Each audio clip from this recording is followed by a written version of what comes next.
ហុំសាច់ដុំធំឬក៏តូចមិនសូវសំខាន់ដូចជាកម្រិត B រ៉ាតនៅពេលដែលខ្ញុំចែករំលែកខ្ញុំអត់ចង់ក្នុងន័យបំភ័យដល់ស្ត្រីទេតែគ្រាន់តែជាអីដែលសម្រាប់ស្ត្រីជាពិសេសអាយុចាប់ពី40ឆ្នាំទៅគួរតែយកចិត្តទុកដាក់ទៅលើសុខភាពសុខភាពរបស់ខ្លួនឯងហើយការចែករំលែកគឺចង់ឲ្យអ្នកមុននឹងធ្វើការសម្រេចចិត្តជ្រើសរើសពិចារណាស្វែងរកព័ត៌មានឲ្យបានគ្រប់គ្រាន់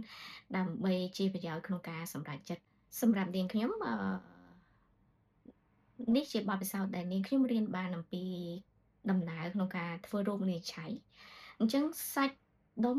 នៅពេលដែលវាធំទូចវាអត់សូវសំខាន់ខ្លាំងដូចជាកម្រិត B រ៉ាតអឺកម្រិត B រ៉ាតហ្នឹងគឺសំដៅទៅលើហានិភ័យដែលសាច់ហ្នឹងវាជាសាច់កាចឬក៏សាច់ស្លូតហើយទូទៅនៅពេលដែលអេកូឬក៏ធ្វើការកៀបដោះគេនឹងចេញកម្រិតនឹងឲ្យហើយអឺពី0ទៅ6 B រ៉ាត0ទៅ6តែនៅពេលដែលរកពេទ្យត្រូវ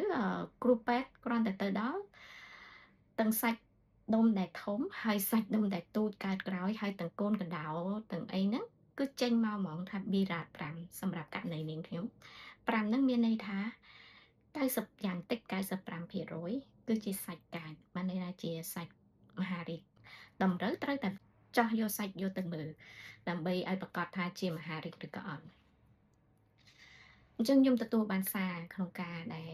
ស្ត្រីសួរនាំពីរឿងដុំសាច់ឬក៏អីអញ្ចឹងខ្ញុំចង់ឲ្យអ្នកទាំងអស់គ្នានៅពេលដែលពិគ្រោះជាមួយពេទ្យអាចសួរបន្ថែមថាតើប្រភេទដុំសាច់នឹង B រ៉ាតកម្រិតណាវាគួរតែហានិភ័យខ្ពស់ឬក៏ទាប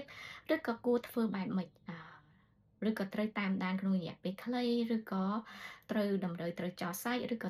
ការសម្រេចចិត្តថាអេកូសូដានឬក៏ធ្វើ Mammogram ព្រោះអីទាល់តែគ្រូពេទ្យជំនាញមិនដឹងថាគួរជ្រើសរើសវិធីណាហើយគ្រាន់តែតាមខ្ញុំដឹងជាទូទៅពី40ឆ្នាំឡើងគួរតែធ្វើការកៀបដោះ Mammogram ព្រោះអីរូបភាពវាមានលក្ខណៈច្បាស់ជាងអញ្ចឹងដោយសារនាងខ្ញុំមានជំងឺមហារីកសូដនអញ្ចឹងកូនរបស់នាងខ្ញុំកូនស្រី2របស់នាងខ្ញុំតម្រូវត្រូវតែតាមដានឬក៏កៀបដោះមើលនៅអាយុ35ឆ្នាំករណីជំងឺមហារីករបស់នាងខ្ញុំវាអត់ពាក់ព័ន្ធជាមួយនឹងកត្តាសែនតំណពូជហើយបើសិនជាមានពាក់ព័ន្ធលើកត្តាសែនអីទៀតអានឹងការតាមដានទៅលើផ្នែកសតនហ្នឹងត្រូវតម្រូវធ្វើទៅតាមនឹងទៀតនៅពេលដែលអ្នកភ័យការភ័យមិនមែនជារឿងដែលមិនល្អទេនៅពេលដែលយើងទទួលអារម្មណ៍ភ័យព្រួយបារម្ភវាជាចំណុចមួយដែលជួយឲ្យយើងហ្នឹងការពារខ្លួនស្វែងរកព័ត៌មានបន្ថែមដើម្បីការពារខ្លួនឯងតែកុំឲ្យអាការភ័យខ្លាចរបស់យើងធ្វើឲ្យយើងគេងអត់លក់ធ្វើអីអត់កើតអានឹងបានន័យថាយើងត្រូវរៀនរបៀបគ្រប់គ្រងឬក៏សម្រួលចិត្តសម្រួលទៅលើការភ័យហ្នឹងហើយការស្វែងរកព័ត៌មានក៏ដូចគ្នាដែរគួរស្វែងរកព័ត៌មានពីប្រភពព័ត៌មានដែលផ្លូវការគម្រោកព័ត៌មានពីប្រភពដែលអត់ជាក់លាក់ច្បាស់លាស់ហើយដូចជានាងខ្ញុំអញ្ចឹងខ្ញុំគ្រាន់តែចែករំលែកក្នុងនាមជាអ្នកជំងឺម្នាក់អឺដើម្បីជួយឲ្យអ្នកមានគំនិតតែសូមទៅជួបនៅជាមួយនឹងវិជ្ជបណ្ឌិតជំនាញដើម្បីពិគ្រោះឲ្យបានលម្អិតទៅលើស្ថានភាពរបស់អ្នកទាំងអស់គ្នា